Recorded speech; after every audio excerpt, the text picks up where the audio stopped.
നിരവധി പ്രവർത്തകർ നമ്മളെപ്പോഴും കാണുന്ന ആളുകളാണ്. അവരെല്ലാവരും പൊങ്കാല പൂർത്തിയാക്കി, പ്രതിഷേധ പൊങ്കാലയാണ് പൂർത്തിയാക്കി ഇവിടെ ഇരിക്കുകയാണ്.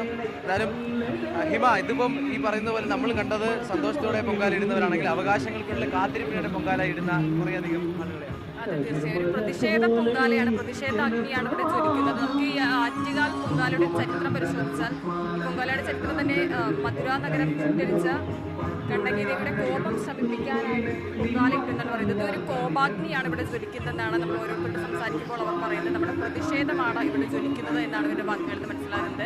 ഒരു പ്രതിഷേധ പൊങ്കാല, പ്രതിഷേധ പൊങ്കാലയല്ല, ഞങ്ങൾ എല്ലാ വർഷവും ഇടുന്നതാണ് ആറ്റുകാലമ്മയ്ക്ക് അനുഗ്രഹം കിട്ടാൻ വേണ്ടി. ആശാപ്രവർത്തകയാണ്. അതെ, ആശാപ്രവർത്തകയാണ് എല്ലാ വർഷവും പൊങ്കാല ഇടുന്നുണ്ട്. പക്ഷെ ഇത്തവണ ഈ ഒരു കാര്യം കൂടി മനസ്സിലുണ്ട്. കാര്യം വിചാരിച്ചിട്ട് തന്നെയാണ് ഇട്ടത്.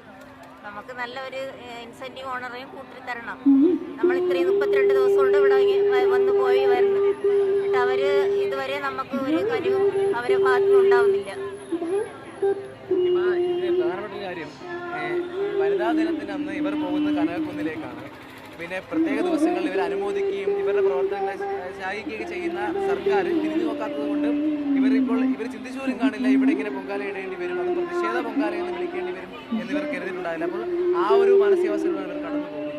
തീർച്ചയായും തന്നെയാണ് അവർ പറയുന്നതും അങ്ങനെയാണ്. നമ്മൾ എല്ലാ വർഷവും പൊങ്കാല ഇടുന്നുണ്ട്. പക്ഷേ ഇത്തവണ മനസ്സിൽ വിചാരിക്കുന്ന ആവശ്യം ഇതാണ്. ഓരോരുത്തരും അവരവരുടെ കാര്യസിദ്ധിക്ക് വേണ്ടി പൊങ്കാല ഇടുന്ന സമയത്ത് ഇവിടെ എല്ലാ ആശാപ്രവർത്തകർക്കും വേണ്ടി ആ ഒരു കാര്യം മനസ്സിൽ വിചാരിച്ച് തങ്ങളുടെ അടിസ്ഥാന ആവശ്യങ്ങൾ നിറവേറണം എന്നുള്ളൊരു കാര്യം മനസ്സിൽ വിചാരിച്ചാണ് ഇവിടെ ഓരോ അമ്മമാരും പൊങ്കാല ഇടുന്നത്.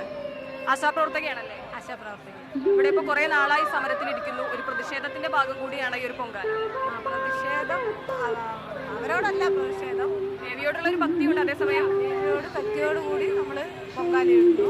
ആരോടും നമുക്ക് വെറുപ്പോ അമർഷമോ ഒന്നുമില്ല. പക്ഷെ ഞങ്ങളുടെ കാര്യം 32 ദിവസമായിട്ടും ഒന്നും പറയാത്തതിൽ ഭയങ്കര വിഷമമുണ്ട്. സമരം തുടങ്ങി ആദ്യ ദിവസം മുതൽ ആദ്യ ദിവസം മുതലുണ്ട്. ഇടയ്ക്ക് ഞാൻ പോയി വരാറുള്ളത്. ഇപ്പൊ ഇത്രയും ദിവസമായി സമരം തുടങ്ങി 1 മാസത്തോളമാകുന്നു. ആ ഒരു ദിവസം മുതൽ, ആദ്യ ദിവസം മുതൽ പ്രതിഷേധത്തിന്റെ ഭാഗമായി ഇവിടെ തന്നെയുണ്ട്. പൊങ്കാലയിട്ട് ദേവിയോടുകൂടി ഈ ഒരു കാര്യം അവർ അറിയിക്കുന്നു എന്നുള്ളതാണ് പറയുന്നത്. സർക്കാരിനോട് അഭ്യർത്ഥിച്ചു, ഈ കാര്യത്തിൽ യാതൊരു നടപടിയുമില്ല. 1 മാസത്തോളമായി ഇവരുടെ കാര്യം ഉന്നയിച്ച് ഇവരിവിടെ കാത്തിരിക്കുന്നു.